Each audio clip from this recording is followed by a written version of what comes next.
here. And yes, we're back with our friends Delisia Ferguson and Shenicia Swan. And of course, we are wearing the same clothes. Please forgive us, all right? But we are talking about women in the Bahamas saying yes to me. After loss, after tragedy, after going through something that shifts your life completely, you're still able to say yes. Yes to getting up in the morning. Yes to putting on a brave face. Yes to living through your grief. Yes to everything that makes you the strong woman that you are. And so we're going to start with Shenicia because she is stronger than all of us. My girl has already moved on to a different life. Oh, yeah. All right. What's it like being married again? Listen, I was on vacation. Oh, Lord. And now I'm back to being a full-time wife. And I'm not blowing my own horn. Mm-hmm. I'm those wife who operate work and like I'm a full-time mom, stay-at-home mom. Okay. I really get into it. I love cooking and taking care of a husband and children. So I really love being married. I love being married. Wow. Honestly, I love the servanthood of a wife. I absolutely love it. And I love taking care of my kids. Okay. Is there ever a time where you, and I don't mean to ask this, but it just popped into my mind, do you ever compare? Not at all. Wow. Okay. And I think any young woman or woman going through what we would have went through with grief and loss of a spouse, you need to take a minute. Okay. Take a minute, evaluate where you are, where you've come, because being married to Nat, I lost myself. Okay.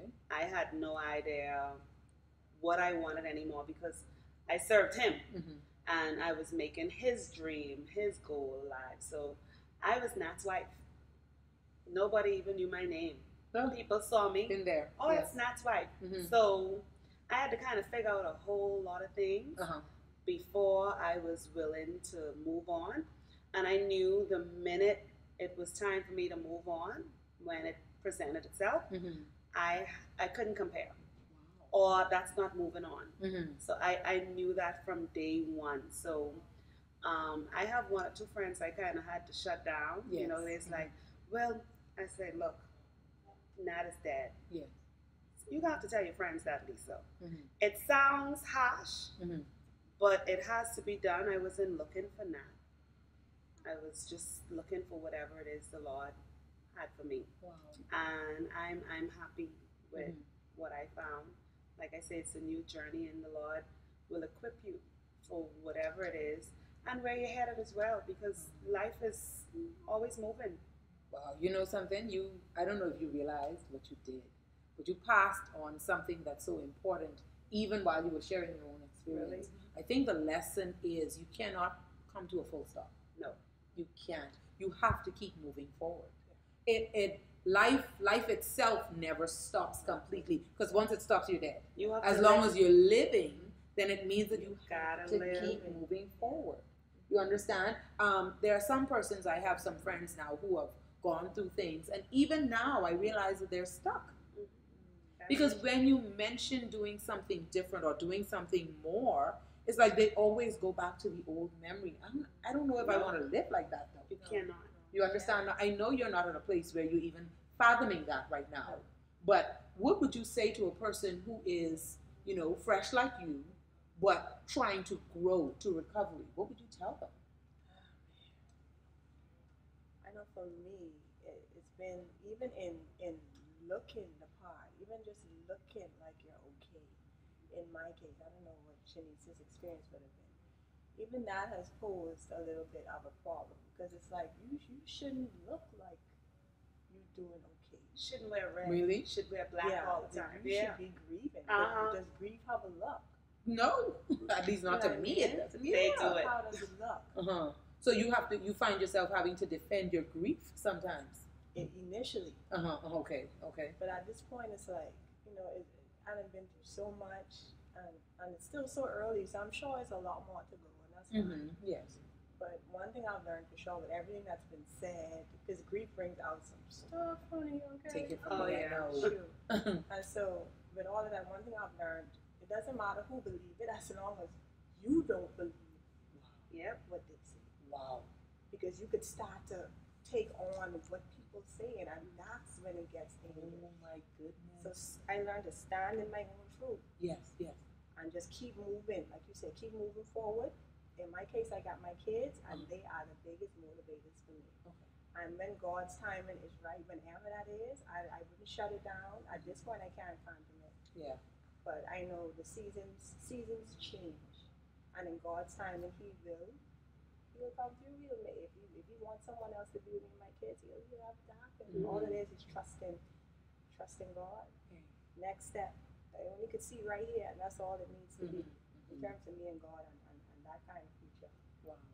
That's amazing that you said that, because I find that some persons try to rush the process and they don't go through the healing that is necessary for them to even be able to operate at another place. You understand? Will compare, you do. Yes, you will. You'll find yourself comparing. But today we sprang forward, correct? Time changed. Yeah. We would not have been prepared for that hour that we lost unless we prepared for it last night, correct? And so it's amazing that even nature teaches us that we have got to prepare now for what is about to come. And I do believe God shows us that, because everything that we go through is a lesson. It is. Everything that we go through. When we want to rail at it and say it's unfair, when we want to say that things aren't right, he shouldn't have done this, we have to understand that, okay, yes, baby, you were wonderful yesterday, but I need you to be something else on Monday. I need you to be something else on Tuesday. Nobody goes to work wearing the same clothes, not even the same uniform. You may look the same. In fact, I just finished a series. It may be alike, right, but it's not the same. You understand? And so you find yourself in a place where you have to progress. You have to move forward.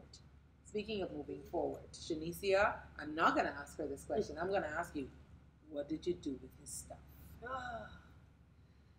Thought and process. At first, everything stayed in the closet, the drawers. I was not ready to get rid of them. Of course not. But one day I came home from work, and I looked at those stuff and I became angry. Oh, wow. And I was like, he's not coming back. And anger actually made me take all of the stuff down, and I started packing. I didn't sleep that night, by the way. Wow. But thought and process, while becoming angry, I cried, took the stuff out of the closet, and then I was like, okay, I don't just want to get rid of these stuff. So all of his ties, I gave each one of his friends a tie and a pocket piece matching, and whatever cufflinks. Then he had jewelry. I gave two of his best man ID bracelets, clothing, people who could fit. I just didn't want to throw them out. So I gave people who I know would appreciate certain aspects of that. But eventually, anger actually made me get rid of them, because I came home, and when I stepped in the door, I smelled his cologne, and I knew it came from the closet, from a suit, and I was like, this dude ain't coming home. Why this stuff here? Wow. So I got angry, and I just started pulling down and getting rid. I didn't sleep at all that night. You got rid of everything? Everything. And I kept key pieces of his jewelry and different stuff for tally. Do you think it's too soon, or it ever becomes too soon to throw stuff out or to get rid of things? You have to allow healing to take place however it takes place for you. Okay. That was like a month after Nat died. I came home and smelled the cologne. You just have to allow whatever process for you and allow God to heal you. Because all things do work together for good for those who love the Lord.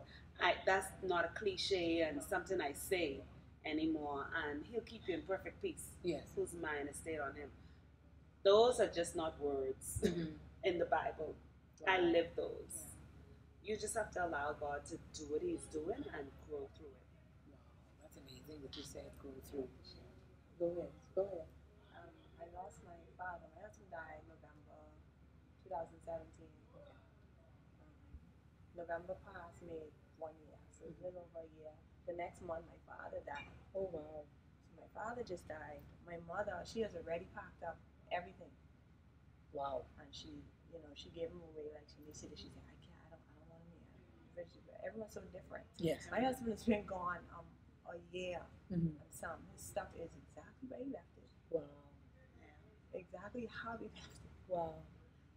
So I think everyone is different. We have our own. We go through it in our own way.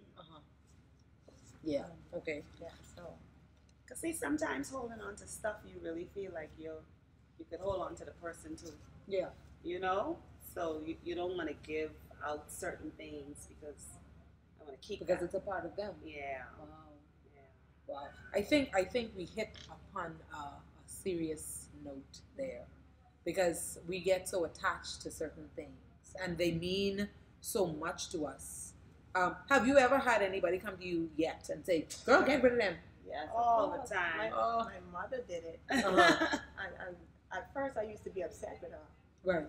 And I thought she was so insensitive, but then her having gone through the same thing, and then she found the guts to do it. Do it. And I noticed she wasn't being insensitive. That was just her position on it. That's her perspective. Right. You know, and she would, even the wreath, my father, the wreath we put up on my mother's, on their house, that went down like the next week. Wow. The wreath that we put up for my husband is still up a year later. Yes. Yes. And they would say, "Lisa, take it down." My aunts and people, "Lisa, I don't. You're just not ready. Yeah, and nobody could tell you how to grieve. I always tell Lisa that. Hey. Because we connected. That's my Well, girl. of course. You guys share on a level that I would never even understand right now. So I tell her, don't let anyone tell you how to grieve. You take your time and you grow. I need you to look right at the camera and say that to somebody who's grieving right now. Don't let anybody tell you how to grieve. You grow and do what you need to do. When you're good and ready, you get rid of stuff, or however it is, you do what you have to do for you. Take care of you. That's what it is. Yes to me. Yes. Say yes to me. That's it. Yeah. And so we're going to end this segment with that same word, or on that same note. Say yes to you. Do it in your time. Do it when you need to, but say yes to me. Thank you so much for watching.